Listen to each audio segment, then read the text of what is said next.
2005. The year is 2005. The year was 2005. I was 18 years old. You were 14 years old. Take us back there. I mean, don't really. Like, I was thinking about it and I was like, the amount of money I would require to go back to being 18 years old. Sure. Yeah. It would take a lot. Yes. But give me a vibe check.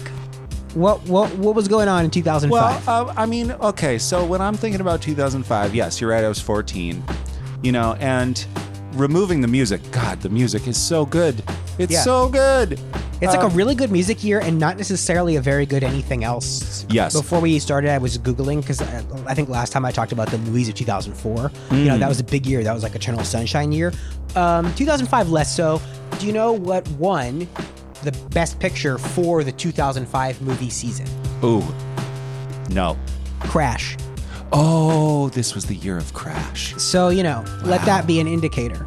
Well, and also right around this time, I can't remember what it was, but remember when they made the Dukes of Hazzard movie? Yeah, Owen Wilson. Do you remember the cover of Rolling Stone? No. It said, because Zach had a Rolling Stone. I'm looking at the camera now. That's interesting. We have a camera going. Yeah. We're making some reels.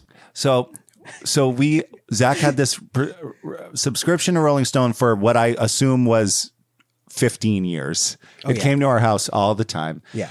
It must have been around this time, but it might have been the following years. But it was the cover of Dukes of Hazzards, and it said 0 stars, and it said, "Can movies get worse?" Now, the general rules of how Zach and I do this, right? Oh yeah, we should say we make a playlist for who we were and who we are now, right? It's a little bit of both. It's a little bit of both. And it's, I think, I'll speak for myself. I make it more for myself now. And I'm trending in that direction. But I pay homage to who I was then. Yeah. There's a couple of songs on here that like if I'm putting on this whole mixtape later, I might not listen all the way through. Yeah. But at the same time, it's like, I got to give it up for that song. So I agree. And there are a few on here that I didn't even know about in 2005. Sure. But they came out at that year, and so they are on here. That counts. I'll build a house inside of you. I'll come in through the mud.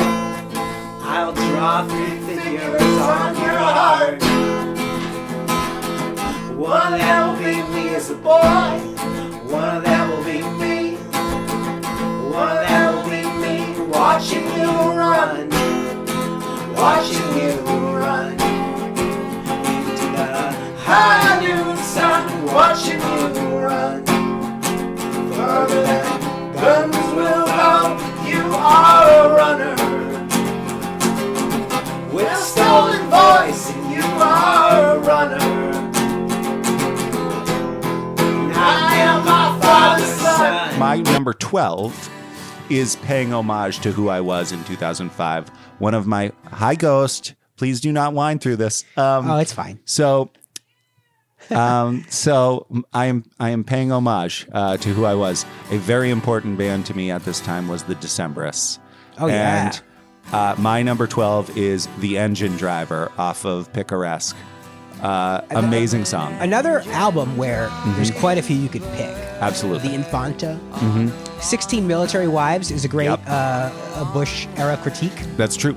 But The Engine Driver, talk about it. It's just one of these, we always talk about like haunting songs. It has this really beautiful, powerful sound that is very kind of, this is back when the Decemberists were like sort of a Civil War cosplay band. Yeah, yes. It was funny because they always were. Yeah. But there were the elements of sort of what they are now, which is to say they've shed like 80% of that identity. They have. That's true. But that stuff's I'm thinking about, there's a song that was prominently featured on The Bear this year, a beginning song, it's called. And it's like that stuff, the like ornate, we're at a Ren Fair thing. Yeah. It's just like gone. Yeah. But also, if you cherry pick old Decemberist songs, it's not there anyway.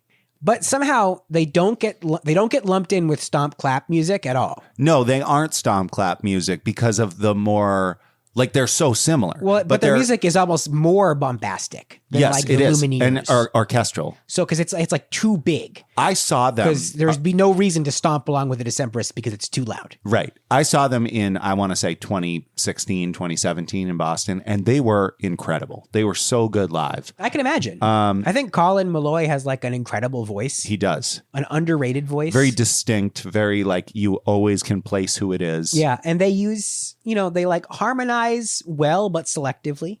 Mm-hmm. Yeah. I can see that translating really well to a live experience. Agreed. Okay. So give me your number 12. All right. So for my number 12 song, I'm going to reach back to an old favorite of ours. And truthfully, I kind of feel like we skipped past this guy a little in some earlier mixtapes, or maybe we should have started in 2002, or something. But anyway, it's M Ward. Oh, yeah. And the song is Radio Campaign. Oh, yeah. Which is just one of M Ward's great hooks. Yes. Great verses, great chorus. Call it out your name on this Radio Campaign. M Ward, man. Yeah. I love M Ward. He's one of those guys who's just like, he's just been grinding. Yeah. He's still out there. He's Still still out there. doing it. He's like, he gets closer and further to like, I don't know, rockabilly and doo-wop and whatever all the time. he does. And it's fine. It's like wherever he wants to go, Yep. I'm interested. Me too. Back here, he was like, I'm going to write some catchy folk songs and I'm going to be this insane guitar noodler. Yes. And never the twain shall meet, really. It's like half the album is one thing and half is the other half.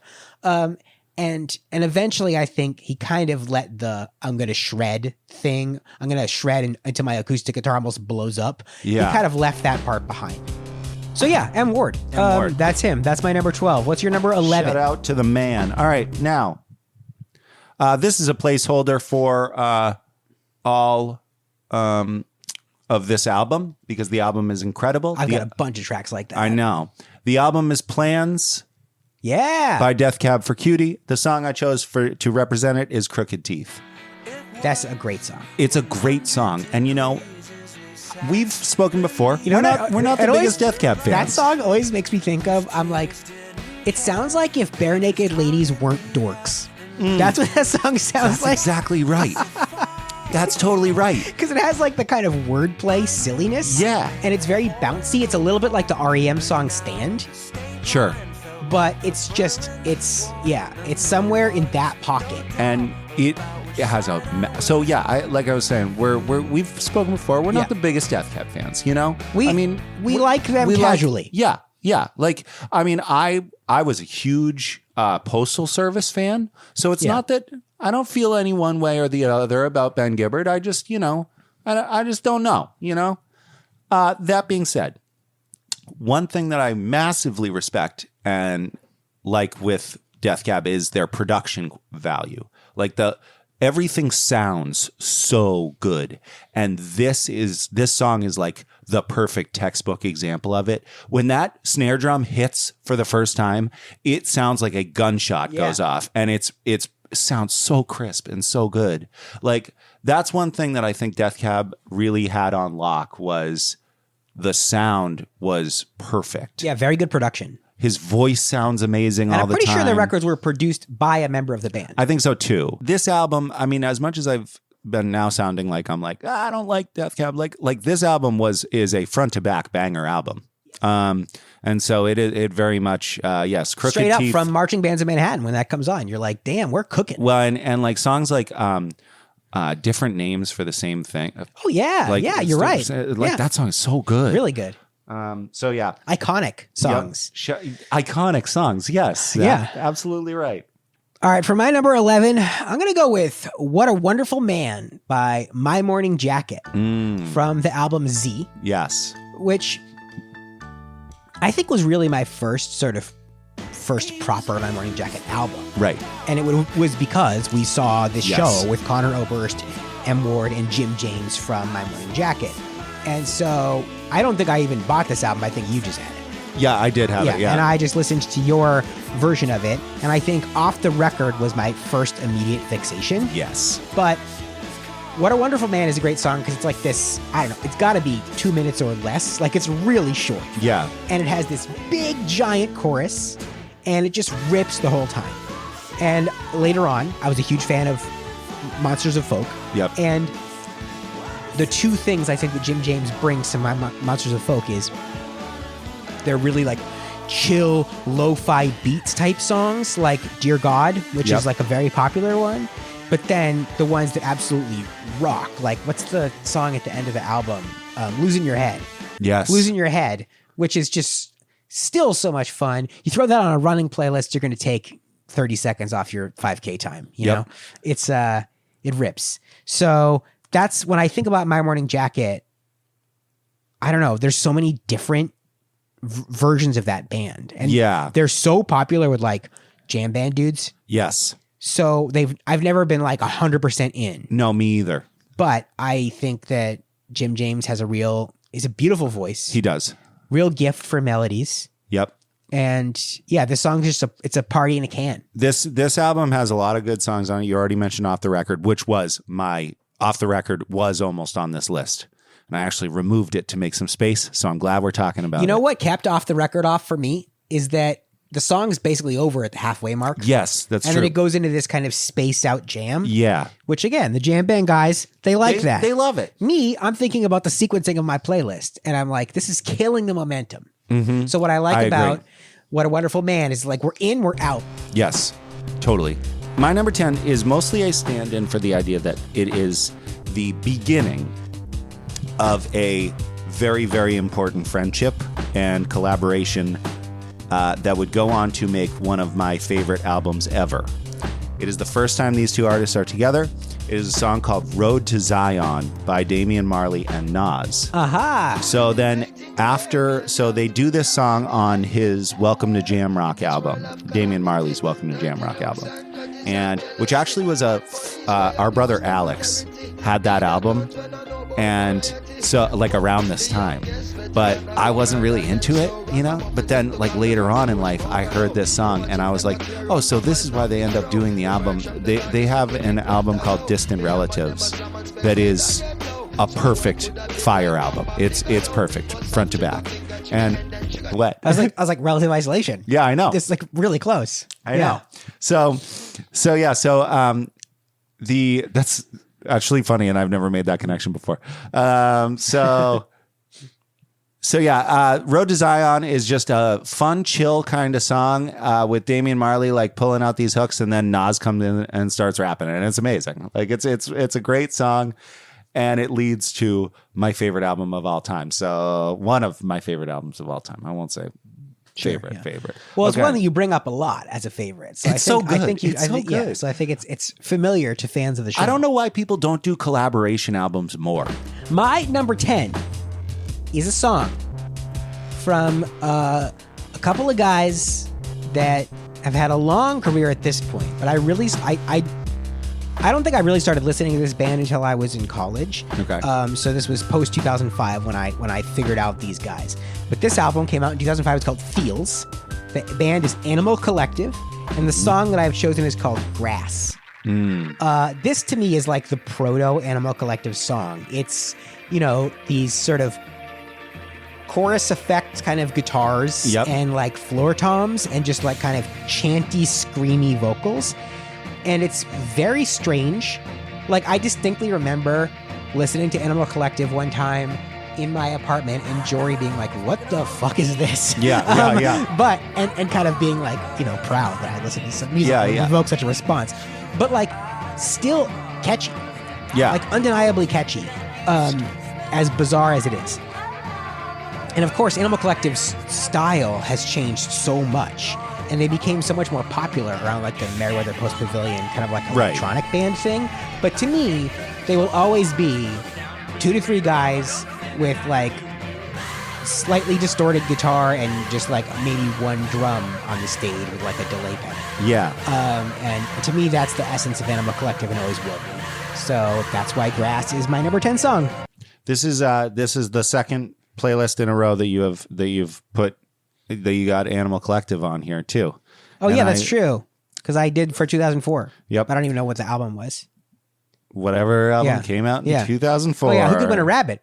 Yeah. Oh, yeah. Yes. Okay, so what number am I at? You're at number. This should be your number 9. This is my number 9. This album was a return for all of us. We were all very excited that it was coming out. The title track, "Extraordinary Machine" by Fiona Apple. Love it. I remember it being such a big deal that she was coming back. I feel like it had been something like 10 years. There was a since she had significant delay. Yeah. On this song might not have been on your playlist because this album took a couple of years to finally be released. Well, I remember her kind of having a reputation for being kind of nuts at this point. Right. Sitting on stage, like saying just the word no for like 15 minutes. Well, that one was, I think Cat Power did that. Oh, that was Cat Power? But similar people. She's got, that's true. Same Yes. vibe. Yeah. But yeah, Fiona Apple's was pretty, she's still not by any means her No, but Instagram is pretty interesting. I think that Fiona Apple is one of the few actual like capital G geniuses in America. I think that has an impact on her output. I think that she is so intelligent that she has a little bit of a hard time conducting herself within the world that she supposedly needs to. But she was right. You know what I mean? Yeah. Like she was mistreated by the kind of pop system. And she came up in a world where they were trying to make her into Britney Spears or something, Yeah. And obviously, thank God that she like kicked and screamed against that. Yeah. But yeah, that's... And like the fact that like Criminal was such a huge hit is weird. It is because that weird. song's weird. Yeah. And like her music is strange. But I love the sound of Extraordinary Machine because it's just such a it's such a whimsical, like... I mean, it sounds like more like Bjork. Yeah, like it does. it's like it's so quiet. Yeah. It's like so theatrical. Yeah. And like this song, I listen to all the time. Like this song is one of those on my playlist that I was like, oh, that song came out in 2005. Like I have to have it on there because I listen to it. Like it's on a lot of my playlists. Me too. Incredible opening line. I certainly haven't been shopping for any new shoes. Yeah. Like great album opening line. It's very well crafted and it's just a fun song. Yes. So for my number 9. Mm-hmm. There are a lot of famous brothers in rock music. The Allman Brothers, Relative Isolation, to name a few. Yes. There's not a lot of famous sister bands. And I don't really know why that is. Scissor Sisters. I don't think they're actually sisters or women. I was going to say, I don't think they're women. First one that came to mind, though. So why is it that we don't have more sister bands? Well, the good news is we had at least one. They were called Isley. I don't even know how many sisters were in this band. Between 4 and 7 sisters were in Isley. So my number 9 song is Golly Sandra. Of course it is, because it's Isley. Golly Sandra, and that's the track, man. Yeah, that's a great song. Is so good. Yeah.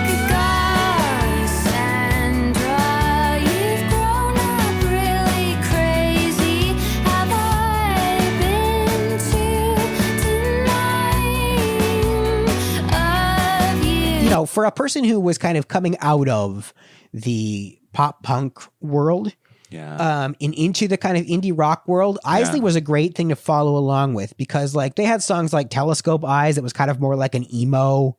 It was kind of in the like something corporate if you see Jordan kind of world. And then they had something like this with like the pedal steel that I was hearing in Bright Eyes and these really intricate sort of piano and guitar parts. I mean, Taylor Swift, Speak Now, that album owes a lot of sonic debt to what the Isley sisters were cooking.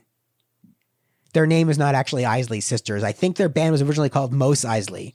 They were named after the planet in Star Wars. Yeah. But like they got a cease and desist from Bob course Iger. they did. And they just shortened it to Isley. That's so funny. But anyway, that's a great song. It's such a great song. And Great drums. If you get literally put into if you ever are a musician and you are able to do a stutter lead up to a word, if you're able to go like, yeah, you're right. You made it. I love a You stutter. did it. You did it perfectly. Yeah. My number 8 is from the album The Mysterious Production of Eggs by Andrew Bird. Mr. Andrew Bird. I picked, you could pick anything off of this album, but I did pick for this one, Fake Palindromes. Hugely influential song. I want to tie your wrists in leather and drill a tiny hole into your head. Yeah. How romantic. Yeah. This song, a nervous tick motion of the head to the left. Like, So They? Yeah. Is that on this album? Yeah. Yeah. All of them, you know. This guy he's still out there. He's still solid. He's out there with the Yeah. M word. You know, Yeah. they're out there doing it. They're just doing their thing. You know, but like he was this kind of, what I liked about him at the time was that we were into like all these emo guys and things like that. And Andrew Bird is tall, he's handsome, he's always well dressed. Oh, yeah. You know, he's not like, he walks around with a violin around his back, you know? He's the man. And he does his stage performance at this point, I don't know what he does, you know, here and there. Like, I don't know if he still has bands with him and stuff. But like, it was just him on stage. And he would turn this place upside down because of he was the master of using a loop pedal. Yeah. Real real sonic trickster. Yeah. Well, and you know what I think is really important about that, like for me as a musician, traveling around trying to get people's attention is very difficult. You are forced into playing bars and places like that, right?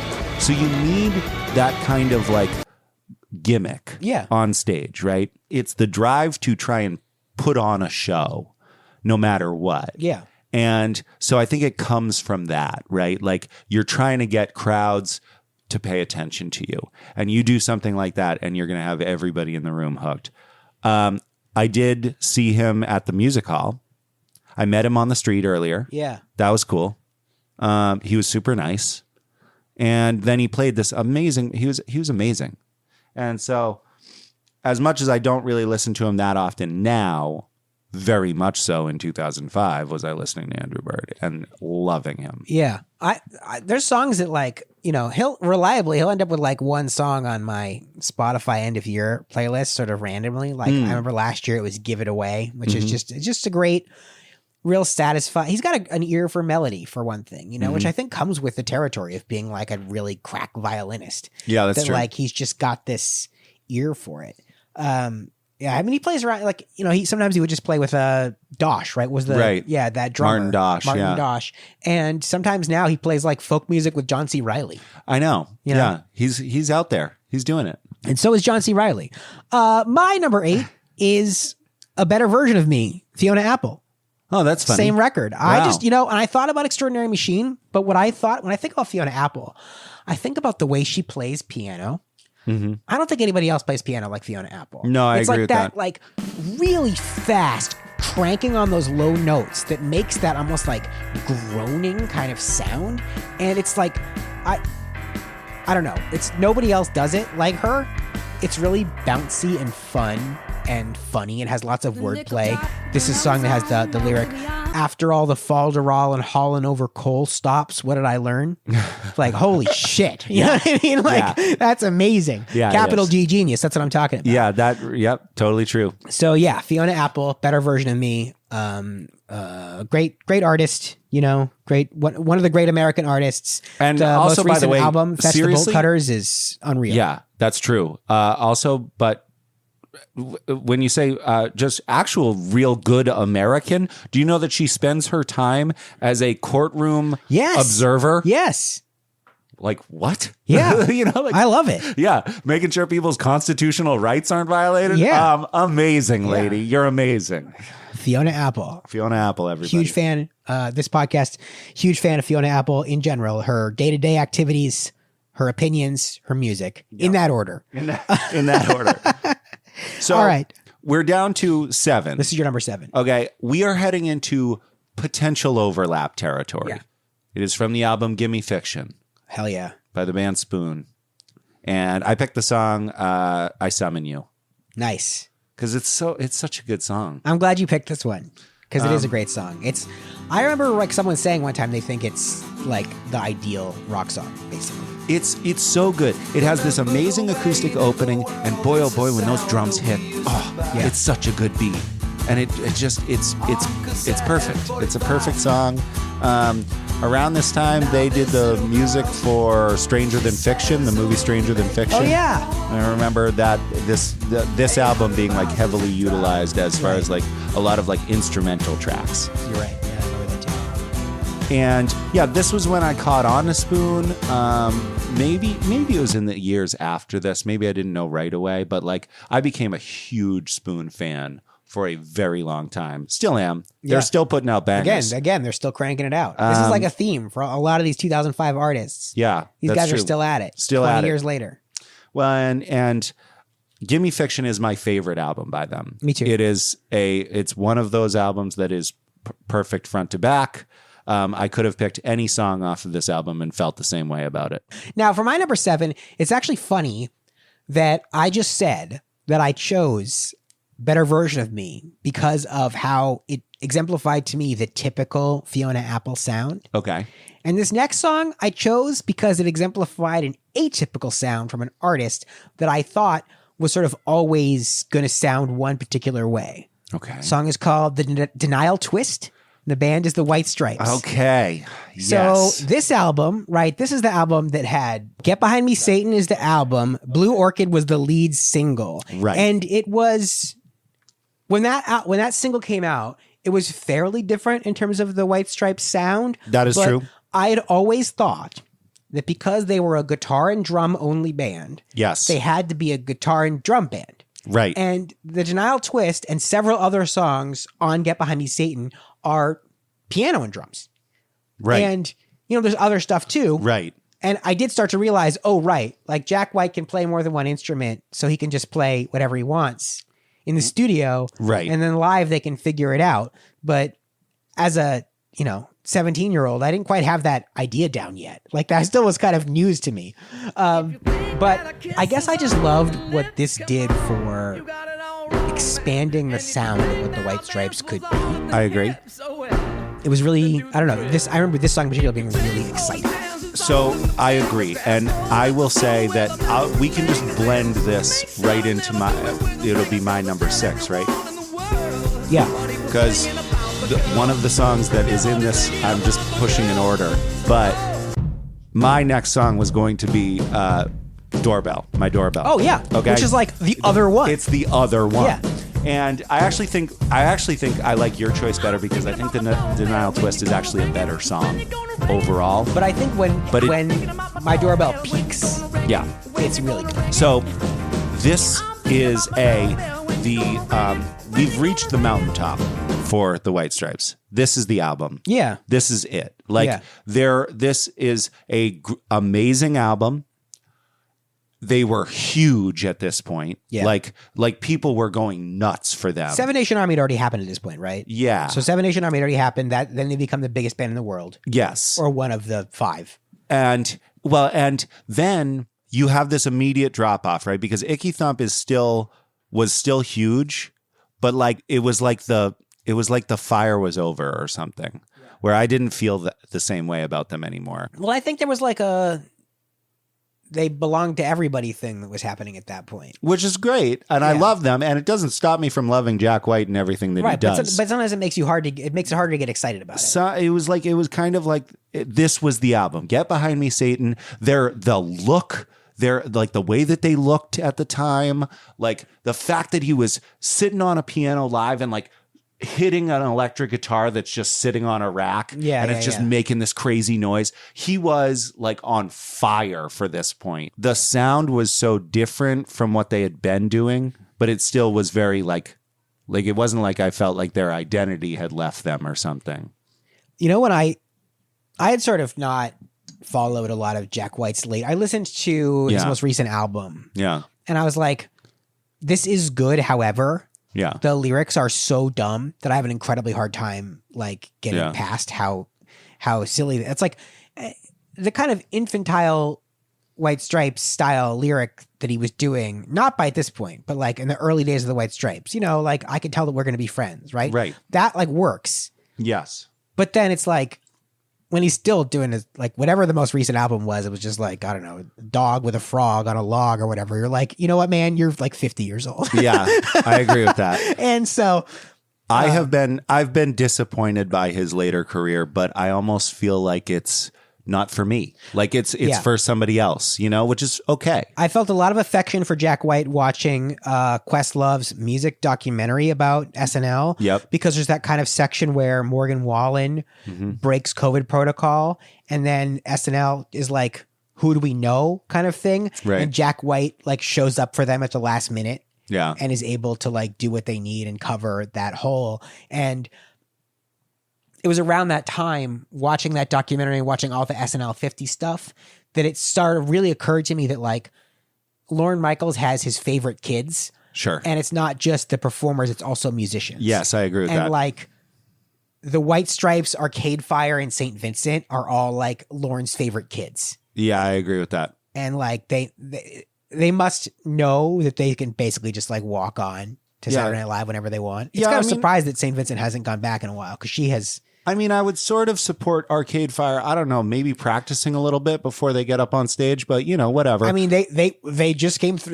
They just came through again. I think I haven't watched SNL in a while, but I think for this most recent album cycle, they were a musical guest on SNL, which is like, well, they were they've got to be the least successful band currently to perform on Saturday Night Live right now. I agree, and I don't think that album cracked the top 200. No, I mean, and I don't care, and seeing them is like seeing an ex-boyfriend. It's like, no, thank you. Yeah, no, it's true. I know what you've done. Another thing that made me feel a lot of tenderness toward Jack White is that when Arlo graduated from kindergarten, they showed a video at kindergarten graduation. It was set to that song, and Arlo and all of his classmates sat in front of all of us watching the video of themselves, and they all sang along to the whole song. Oh, that's so cute. It was so sweet. Oh my God. Yeah. So that's very nice. All right. So my number 6 song is from a very, very important album.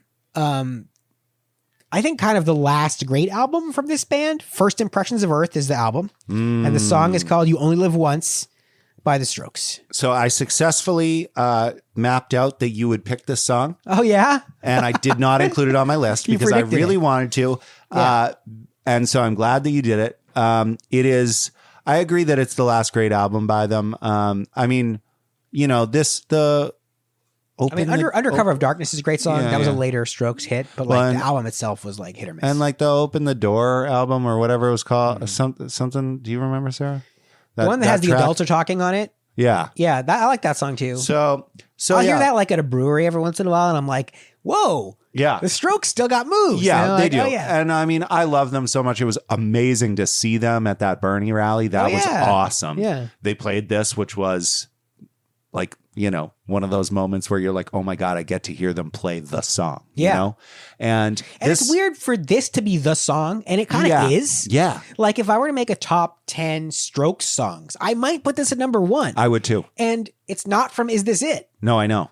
Yeah. Although I might put Someday at number 1. And then this at number 2. I don't know that I would. I really think this is number 1. Mm-hmm. Like it's such a good song. It has everything that makes the Strokes great. Mm-hmm. It's very the Strokes. Yes. It's got this very specific rigid rhythm, and then it has a different very specific rigid rhythm. Yes. And it keeps playing within those really, really rigid structures, which is just like very cool. Yes. It's a wonderful, wonderful song by an amazing band who, by the way, this is the third album to come out, right? I think so. Because it's First Impressions, then Room on Fire, and then this. Okay. Is this it? Yeah. Is this song, First Impressions of Earth is this. This album, right. So yeah, Is this it? Room on Fire, First Impressions of Earth. Yeah. Okay. I see always when people are commenting on like name an artist who's done like 3 back-to-back albums, and it's like the Strokes did it with this. Right. Because like, well, the problem is that people there was a critical reevaluation of Room on Fire. Yeah. But originally, and this, I'm pretty sure they talk about this in Meet Me in the Bathroom, the fact that most of the songs from Room on Fire had been around. So if you were like a member of the New York intelligentsia Right. you had already heard most of the songs on Room of Fire Sure. like for years. Sure. So it came out as an album, and it was kind of like people were a little underwhelmed. Yeah. That makes sense. But we didn't know. No. We hadn't heard any of those songs. No, and I remember being like, "Oh my God, they did it again!" Yeah. with Room on Fire. You know, like I think Room on Fire is better than Is This It too. I don't know. I think it is. I'd have to take some time to reflect on that. That's another thing is when you have a follow up album that's better than your first. That happens really rarely. And, That's true. You know, it's like Titus Andronicus, Brand new. The Strokes, brand new. Yeah. Sure. Okay. Where are we at, Zach? You're number 5. It's my number 5. You're My number number five. 5 is a stand-in for an album. Again, I've said that so many times today, but it just really speaks to the That's albums. pretty much true of almost every single song left on my list. Yeah. Truthfully. So the albums are just so good. And this person puts out a good album basically like every few years for the past 30 years. It's the album Guero by Beck. Absolutely. Okay. So what'd you pick for a song? I picked the song Girl. Oh, okay, great. So there's a couple of, you could go a couple. E-Pro. E-Pro still Girl. slaps. And then there's a third one that I feel like is also a single from this album that like it would make sense, right? So this was in a really good time for Beck too. Yeah. Like his albums, like around this. What's the one with Black Tambourine that came out like after that, like right after this, I think. Yeah. And so he was in this real good pocket. Now, granted, he's always in good pockets. He makes good music consistently. Yeah. And I think a perennially underrated artist is Beck. I agree. I think that I agree because like the thing is that like Beck has had such good music. He won like Grammy of the Year in like 2017 or something like random, you know, off that. Was it Morning Phase? Is that the one that won? Yeah. And you know, like, but like classic rock stations just play like Loser and stuff like that, you know? And it's like, there's a lot with Beck. Like, I mean, we could spend all day talking about Beck because I'll tell you what, Midnight Vultures, that Sex album Laws. plays that. I listen to Midnight Vultures all the time. Yeah. Been listening to Beck a lot recently as just a collaborator with the Lonely Island. Because one song that shows up on both Arlo and Isaac's main playlists is the end credits song from the Lego Movie 2, which is Beck and Robin doing a hook. And then the verses are the Lonely Island rapping about end credits, which is That's very funny. And they're like bragging about how they always show up to movies like 90 minutes late. You know, they're like, because it plays over the credits of the movie. So the first line is like, it's the credits. Yeah. That's the best part when the movie ends and the reading starts. That's it's great. I love that. Very much. As hilariously vulgar as the Lonely Island can be when they are writing for children, they are also so funny. Makes sense. I mean, they're really occupying that space of those Lord and Miller movies where it's like, we are doing this for kids and they're going to be dazzled visually, but the things that people are saying in the background is for the parents. Yes, sure. But it's not the same. Okay, tangent. But like we've been watching like the Ice Age movies, which fucking suck. Yeah. But like my children really like the Ice Age movies. And the funny thing about the Ice Age movies is instead of doing something kind of like a background gag for the parents, it's just like every 5 minutes they'll just do something that children just straight up will not understand. So there's like this moment that's like way too dirty, you know? And so like there's a part where there's like a misunderstanding between the Ray Romano mammoth and this other animal. And like these other animals start yelling at him and calling him a pervert and like chasing him. And I'm like, who's that for? And like your children just sit there listening to Ray Romano get called a pervert. Yeah. And you're like, am I supposed to be laughing? Yeah. Is this my turn to laugh now? Because I'm just thinking about how my children are going to react to this word. Yeah. You're teaching them a word that they're going to then turn to me and ask me what a pervert is. I genuinely do think that watching the Ice Age movies gave Arlo like a little like temporary phase of like being really sarcastic. That's funny. And it's like, because that's the humor, you know, it's like John Leguizamo and Ray Romano and Dennis Leary are the main voices in the Ice Age movies. So that's what it's giving them. But like we've detoxed now. We watched the 2025 Lilo and Stitch yesterday. Oh yeah, we watched it too. Yeah, it was good. Yeah. I never saw the original. Me either. So I have no comparison. That's so funny. Yes, I did. So it ends with someone covering the Elvis song "Burning Love," Yep. and I was like, "That's a great song. Yeah. We should cover that song." Okay.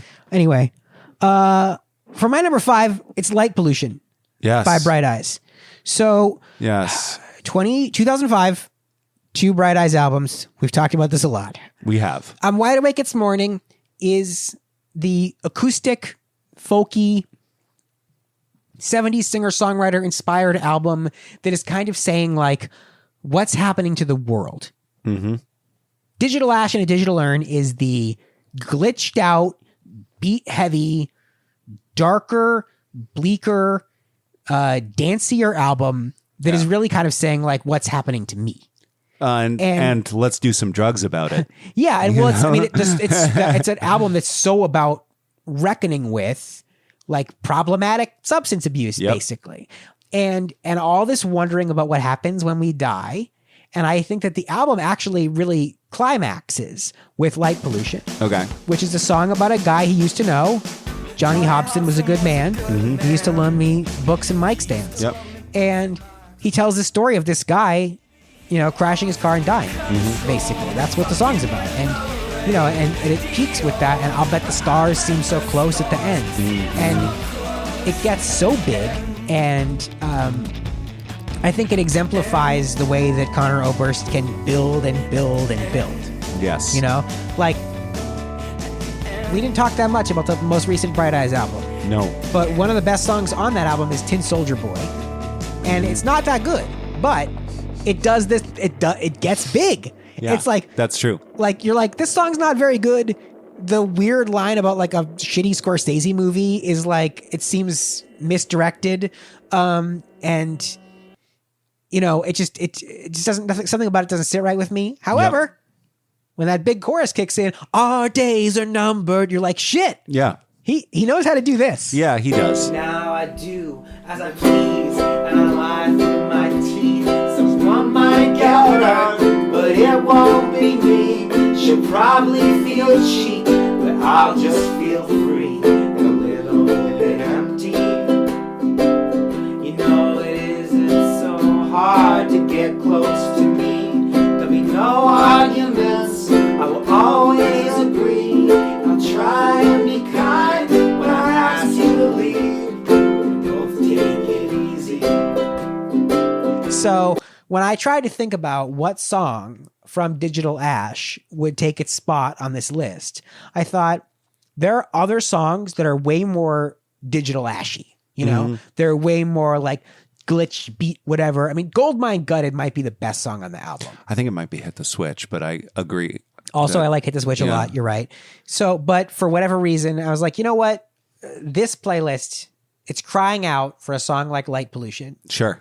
So that is my number 5 choice. I like the choice. I mean, so when I made this list, I purposefully did not put any Bright Eyes on it, even though they are the 2 most important albums to me in the world. Okay? As a list making choice, I gotta respect it. It was a very tough decision to make, but I was kind of like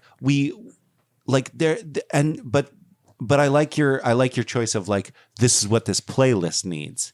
That's a good way of going about it. Yeah. That's and that's. You gotta have you gotta have an editorial perspective. Yeah. And that makes sense. I like that. Okay. So tell me again. That was your what number 5. No, that can't be right. Yes, time for your number 5. You're number 4. I just did 5. 4. Yeah. That's right. You're going first. So if there are certain songs that I have on a playlist called Play at My Funeral. All right. Sure. And this song is written on my soul. Okay. It is from the Ani DeFranco album, Knuckle Down. Oh yeah. Great album. The song is Studying Stones. Okay. Yeah. Now, do you remember this one right off the bat? Vaguely. So it's been a while since I've listened to Ani DeFranco. Love is an old hat, old as my oldest memory. See, that one's my mother, that one's my father, and the one in the hat, that's me. I love that so much. That's so great. What kind of hat do we think Annie DeFranco's talking about? Yeah, I don't know. I imagine it as like kind of like an old floppy sun hat that like her grandmother would wear, you know? Sure, yeah, That's what Ani DeFranco I was thinking wears. like a paperboy hat, but that's more like Ani DeFranco in the 90s. Yes, no, this is when you're right. Of course, mom is an old hat. Oh, that's my oldest memories. See, that one's my mother, and that one's my father, and that one in the hat, that's me. It's a skill I'd hope to abandon when I got out on the open road. But any more pent up emotion, I think I'm gonna explode.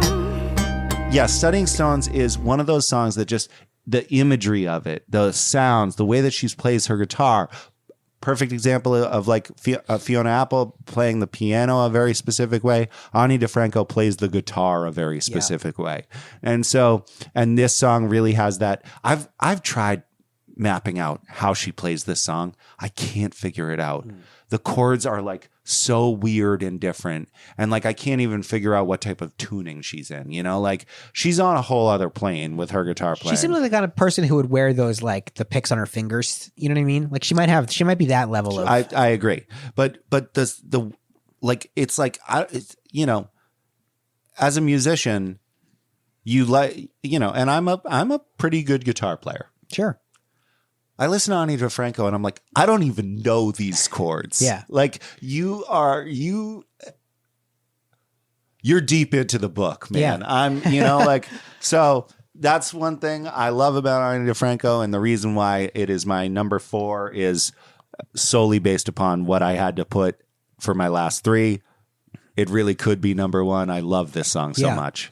I have a little bit of this too, because for my number 4 choice, it's a song that arguably should be number 2 or number 1, but there was this kind of sonic similarity that I was trying to space out in my list a little bit. So with that in mind, that is a disclaimer. My number 4 song is by a band that feels very essentially 2005 to me in a great way. And the song is called The Skin of My Yellow Country Teeth, and the band is Clap Your Hands, Say Yeah. Ah, yes. Okay. So this song, you know, it starts out with this really buzzy synthesizer part, and then like the hardest fucking drums, you know, with the hi-hat shit that everybody was doing. Yep. The like hi-hat dance beat. Everybody was doing it. That's 4 true. on the floor kick drum thing comes in, and you're like, God damn, no one's ever done this better ever. And then you get this interlocking guitar part where there's 2 guitar parts that are kind of playing with each other. It's very Built to Spill influenced there. And then like one of the wildest bass lines ever kicks in. And that is what carries the whole song. Like the most momentum you could possibly imagine behind a drum part and a bass part playing together. And, you know, I would say that the lead singer of Clap Your Hands Say Yeah's voice is an acquired taste. It's kind of like just an extended yelp. However, this whole album, Clap Your Hands Say Yeah's self-titled album, there's so many great songs on this album. Give Me Some Salt, Blue Turning Gray, and this Home on Ice. If you like, I feel like if you are listening along with this mix and you started out listening to Animal Collective a while ago and you were like, I don't know, maybe not yet. Yeah. The bridge is Clap Your Hands Say Yeah. The bridge from like a Franz Ferdinand typed band Sure. out to Animal Collective is Clap Your Hands Say Yeah. Yeah, that makes sense to me. I don't know them that well. I don't know the song even. But It's the one that's like, what? Dogs have quit their barking. I just can't see anymore. But let me tell you,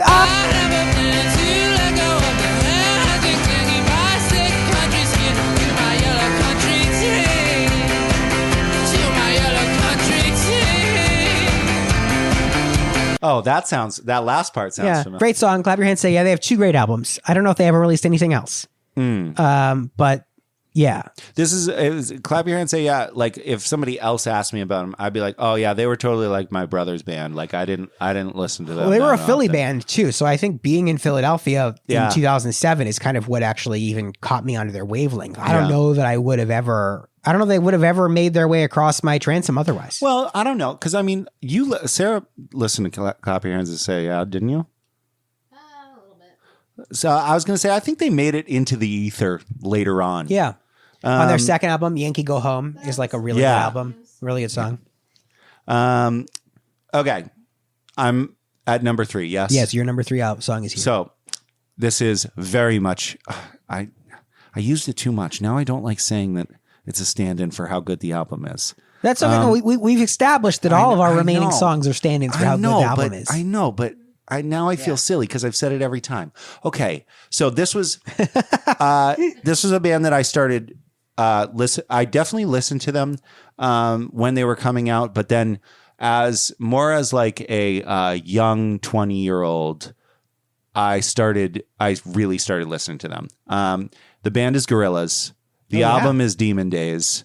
And to get MF Doom on our list, I have chosen the song November Has Come. I don't know that I've ever actually put it on record, but do you know that I have a conspiracy theory about Gorillaz? No, I don't know this conspiracy theory. The band Gorillaz is cursed. And the reason that they are cursed is because all of the people that they have features on shortly after die. Okay? Not all of them. I mean, Snoop Dogg is still alive from what I understand.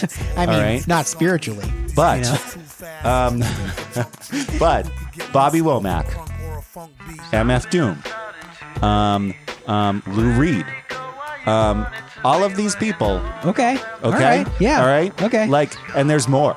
Like, Yeah. it's not just those 3. There's more. Okay. Wow. And so I have a long-standing theory that Gorillaz as a band is cursed. Do you think they were cursed by one of the Oasis brothers? Because aren't they like longtime rivals with Not Damon Albarn? actually, not really. They fought a lot when like they were younger. Yeah. But there's like a lot of pictures of them together and stuff. Like I think that they kind of just had like a rivalry as far as like being young British punks. Yeah. But It's like Bob Dylan and Donovan. Like you watch Don't Look Back and you're like, he doesn't seem like he hates Donovan that much. Like I don't know. I think he does.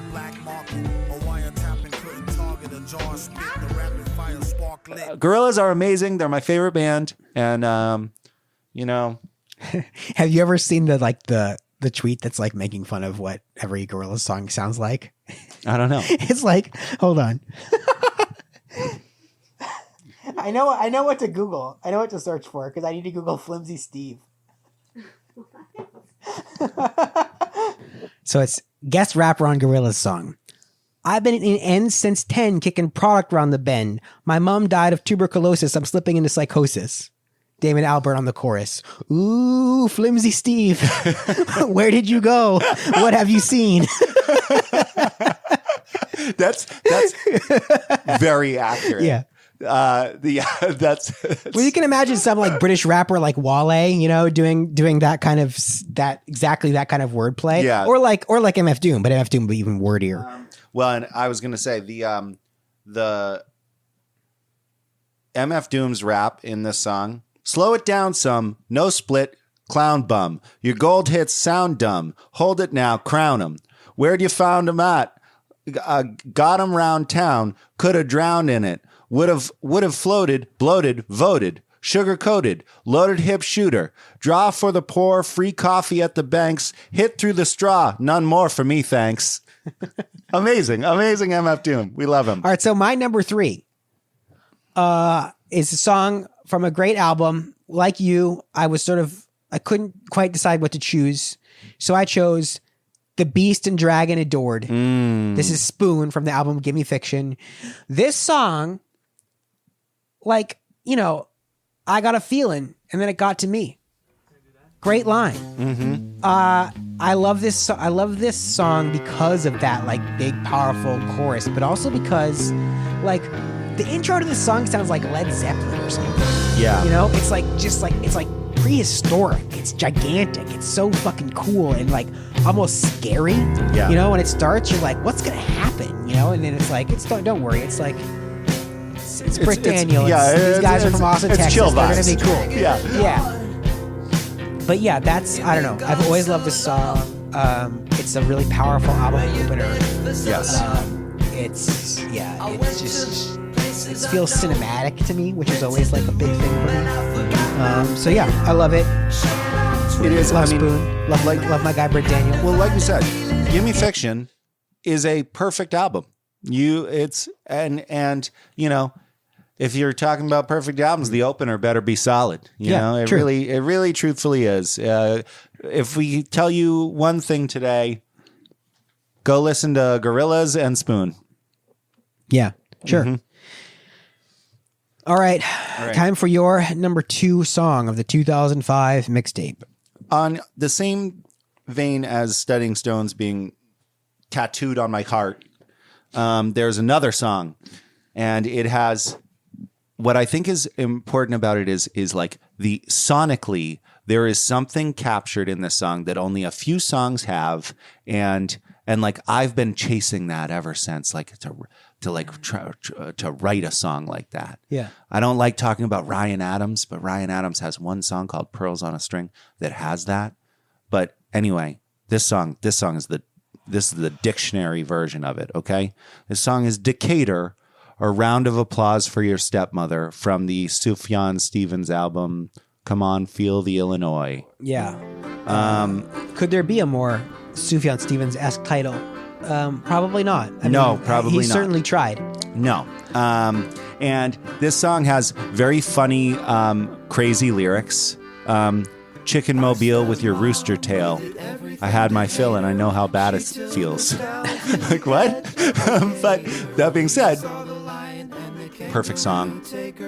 And it's just got this, like, all the vocals are like perfect. It sounds amazing. It's got this amazing little banjo part throughout it where it's just like the same chord over and over again. When he breaks out the banjo, you're in a good place. We love it so much. And it's just one of those songs that just makes you feel really good. It literally ends with everyone in the room clapping. Round of applause for your stepmother. You know, it makes sense. But it's like, it needed that. The recording needed to end in applause because it's so good. Yeah. Yeah. Sufjan Stevens is one of those guys who I really like a lot of his songs. I always put his version of Amazing Grace on Christmas playlists. Mm-hmm. But like, I still haven't like gotten all the way in. You know what I mean? Like, it's there waiting for me. I love the age of ads. It's there waiting for you. Yeah, me too.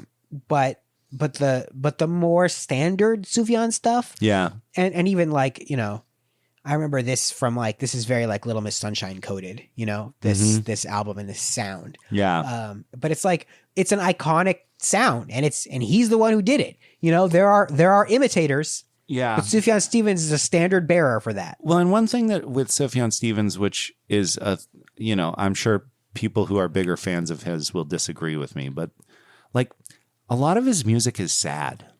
Oh yeah. And so it's kind of not really like, I'm a person that has had plenty of sadness in his life. I don't really need my music to be like that. Sure. But this song is really happy, and that's nice. I like that. Yeah. I think that's going to be, again, the Bruce Springsteen movie that's coming, right? I can sort of feel what it's going to do. Because if you watch the trailer, they're playing Born to Run at the end. But the album is supposed to be about recording Nebraska. Right. So it's like, it's going to be all these sad songs. But they were like, at some point, they were like, we got to get the E Street Band in here again at some point. Yeah. This is my prediction. I'm going to put it on the line right now. My prediction is that scene in the trailer of them playing Born to Run is the end of the movie. Yeah, I bet it is. I bet it is too. Yes. If it is, it's a bad sign. Mm-hmm. I'm not sure about this. Has there ever been a good movie where in the trailer they showed the last scene? Yeah, I don't know. Probably not. It's always a panicky move. I agree. Well, my number 2, I think, is pretty anticlimactic. I think I wrote it in at number 2 before I'd written anything else on the list, just because it felt too anticlimactic to put it at number 1, but there was no way I wasn't putting it on here. It's Landlocked Blues. from I'm Wide Awake It's Morning. I remember saying when we did the 03 mixtape, I think you put one foot in front of the other on your list. Yep. And I said, well, in 2 years, this will be number one on my playlist. Yeah. And so I had to slightly break that rule. But yeah, this is an incredible song. It's a perfect song. I think I've talked already about the fact that like when it first came out, I was a little bit sort of confused by the Emmylou Harris part because it was just different than the song I knew already. But Right, sure. that first impression, is long gone. Yeah. And I think of this song as like one of the most beautiful songs he's ever recorded. I agree. I think there are so many incredible lyrics in it that are still so good. I mean, even just that you'd think after the World's got me dizzy again. You think after 22 years I'd be used to the spin, and it only feels worse when I stay in one place. So I'm always pacing around or walking away.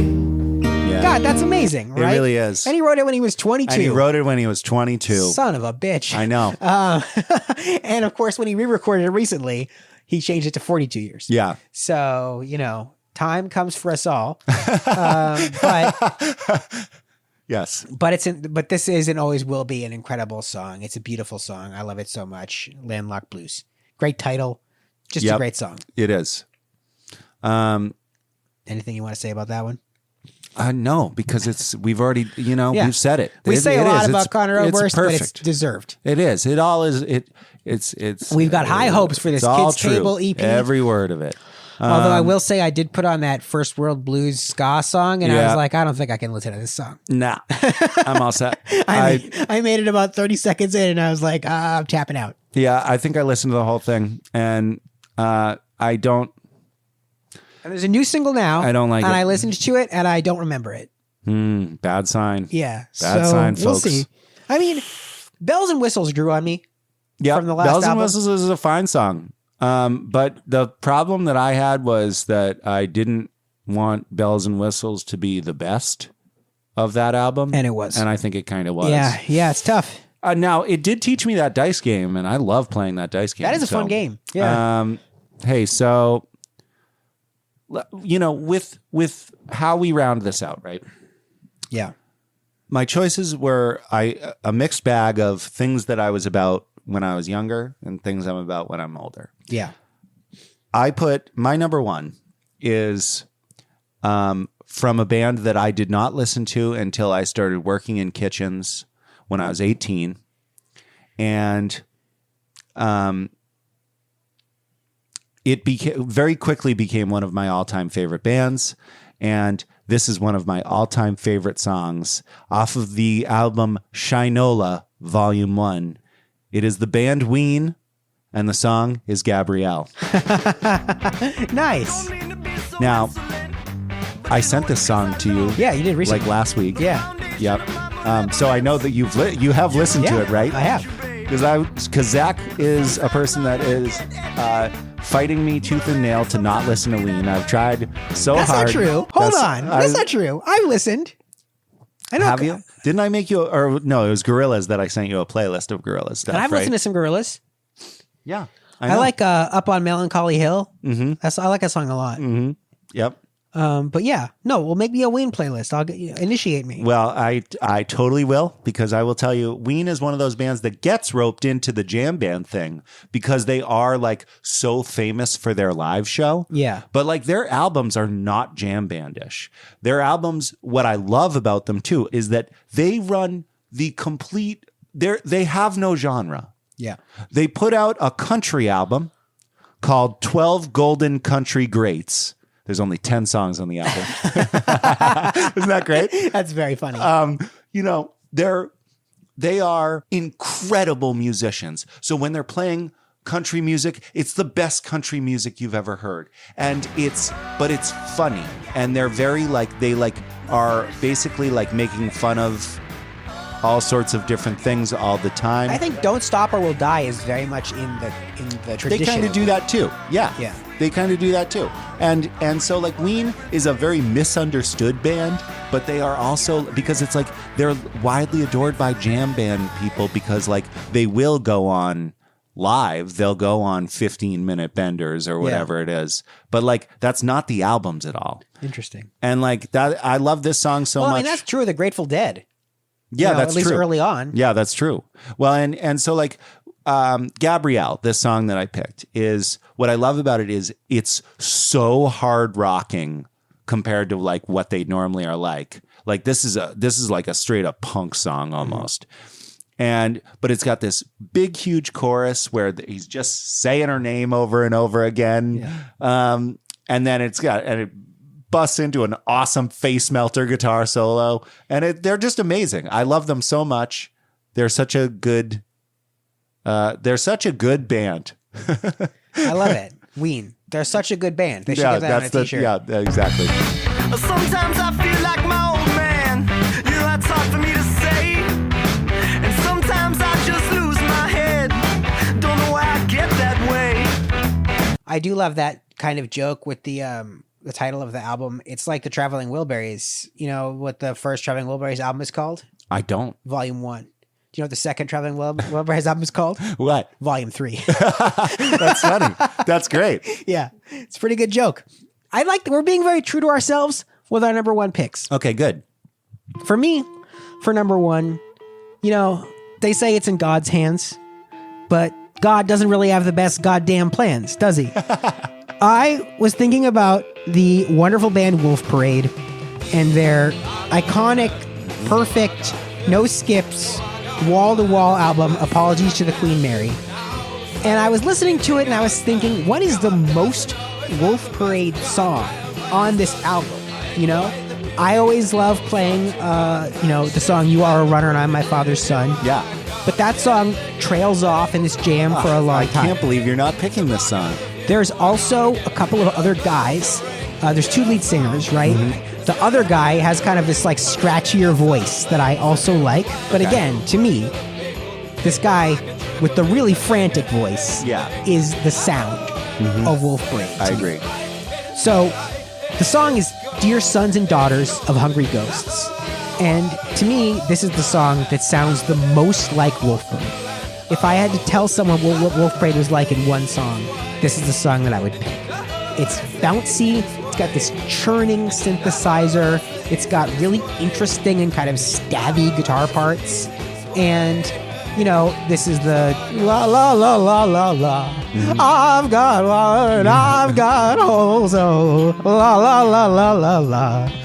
And it's an incredible, not coincidentally, I think I've named different blog posts Dear Sons and Daughters of Hungry Ghosts like a bunch of times. Like I was just recently writing Blogging Andor and I did it again. It's probably like the fourth time I've done it. It's just something about that title sticks in my head and the song sticks in my head. And I love this band. I think this album is one of the greatest of all time. Like there's literally not a bad song on the entire album. This Heart's on Fire. I purposefully left Shine a Light. You Are a Runner off of this playlist because I was exactly going to pick it. Yeah. No, well, I thought, it's a good... You picked Wolf Parade, so it makes sense. But I wanted to zag a little bit. And I was like, I knew Wolf Parade had to. I was like, Wolf Parade's number one. I was thinking of a band like Clap Your Hands Say Yeah sounds so 2005 to me that there's something about that I almost swapped them, but I was like, no, it doesn't matter. Like Wolf Parade is a singular band. Mm-hmm. And even these guys have done some other stuff. Like I'm pretty sure one of them was in a band with Britt Daniel, the Divine Fits. Mm. And then the other guy was in Sunset Rubdown. Okay. I don't think I knew that. The Sunset Rubdown has a song called The Mending of the Gown, which is just like absolutely frantic, insane, like stomping, yelling. It's so much fun. It's like one of the most fun songs.